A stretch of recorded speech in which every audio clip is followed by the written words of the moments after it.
Welcome back to Leeds Lately. Leeds have made their third signing of the window, but before we start talking about him, make sure you hit that big red button down below. Now, I actually didn't mention it. I did a whole news roundup video last week, and I didn't even mention that we'd signed Joe Rodon back, but obviously it doesn't really require a full video, Joe Rodon, because we've seen him at Leeds all last season and he was brilliant, and it's a very good signing for the Championship. He should keep us up there with one of the best defensives in the division next season if he's to stay fit. So that's a great one that we've got Joe Rodon back in. Second one that we've not talked about on the channel is Alex Cairns has come back. Now, Alex Cairns was at Leeds United years and years and years ago, only made a couple of appearances ever. Most recently, he's been at Salford City and he actually saved the penalty from Jamie Shackleton, I think it was. Or did Jamie Shackleton hit the post? Either way, he was in net for the penalty shootout against Salford City in the FA Cup.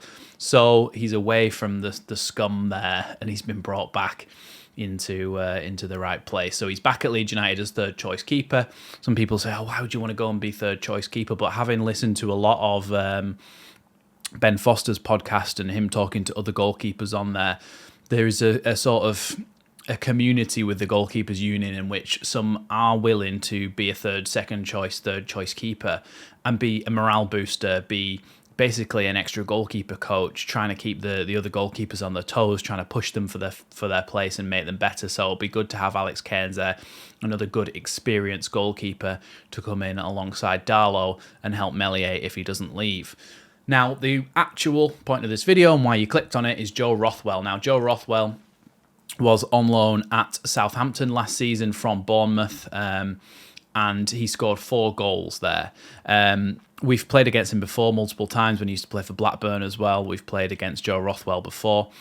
And he's a pretty decent player. It's a good signing, a good solid signing for certainly for the bench at least, and if not coming into that first team. So Joe Rothwell is 29 years old. It is a season-long loan. There has been conflicting information on whether it's going to be a permanent option at the end of that year or whether it's going to be something that is just one and done and goes back to Bournemouth again. But what type of player is Joe Rothwell? That's what you all want to know, really, isn't it? So mainly, he's a number 8 and a DM. So he's played in the Ampadu role, the Gurev role, but he's also played a little bit further forward in maybe your Kamara type of role. And I think he can do both well. Like I said, he scored 4 goals last season, which is more than our entire midfield combined. And he only spent half the season in the Championship at Southampton. So, yeah, it's an interesting statistic there that we didn't get anywhere near scoring as many goals as one player did in half a season. So hopefully he adds a few goals to our game. He loves to get forward. He loves to dribble forward. When you actually look at his goals, non-penalty goals per 90, 0.8, which puts him in the 99th percentile. So he's in the top 1% of players in similar divisions over the amount of minutes he played, so half a season's worth of minutes, and he's in the 99th percentile for that. Takes a lot of shots as well from midfield, which is good, puts him in the 77th percentile, and shot creating actions, he's not massively high. It's not massively high, and his assists aren't massively high either, with his assists being 0 and shot creating actions being 2.39 per 90, which puts him in the 54th percentile. But that is against midfielders, and that can include number 10s and more attacking midfielders as well. So he creates an average amount of chances is what that's telling you. What I'm more interested in is his progressive passes, progressive carries, and pass completion. So pass completion, 88.9%, puts him in the 94th percentile. So he keeps the ball, and that is a lot of the time what we need in this midfield. We've seen at points over the last season where we would just pass the ball straight into touch, and you're going, oh, just keep hold of the ball. I think somebody like Joe Rothwell could be able to solidify us a little bit, even if it's coming off the bench and saying, okay, go on and make us a little bit more savvy with the ball, and I think he can do that. His progressive passes, so passing the ball over 10 yards in a vertical direction towards the opposition's goal, 6.57 per 90, which puts him in the 82nd percentile. So he likes to get the ball forward and not much of that sideways and backwards passing that you're used to seeing. So that's good as well. Progressive carries 1.79 per 90, which puts him in the 78th percentile versus midfielders. And I think that can count as right and left midfielders as well, and number 10s and people who are a little bit more likely to be dribbling forward.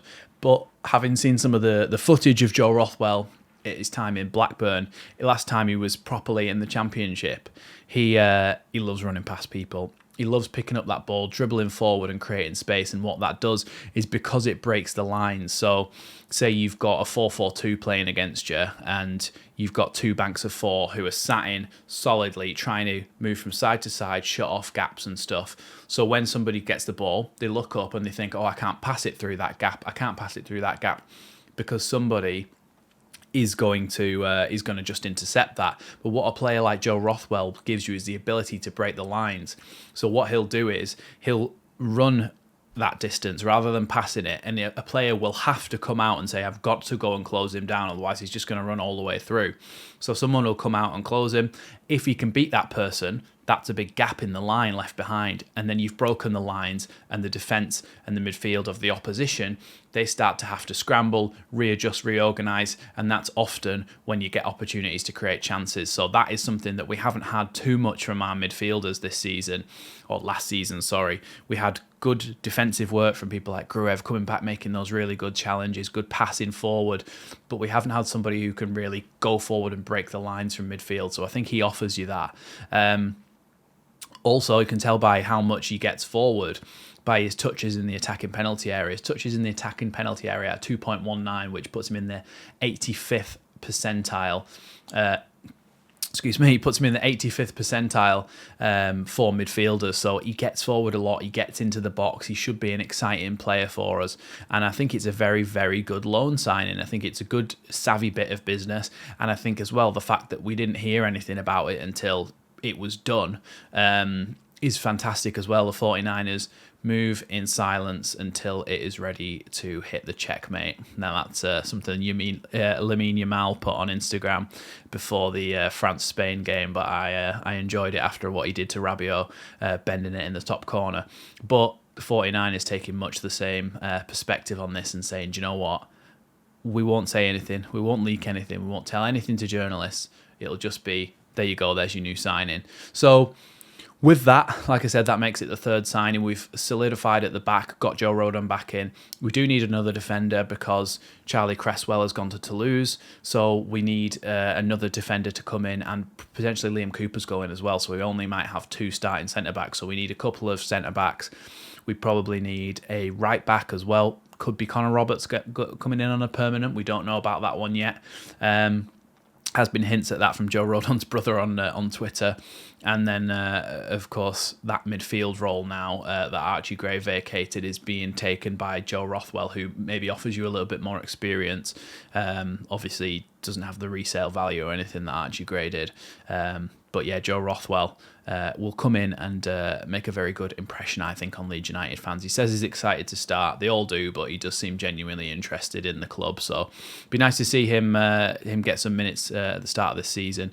But yeah, that's all for this transfer update. If anything else happens, of course, there'll be a video. So make sure you hit that notification bell as well so you don't miss an upload. Thanks for watching Leeds Lately, and I'll see you in the next one.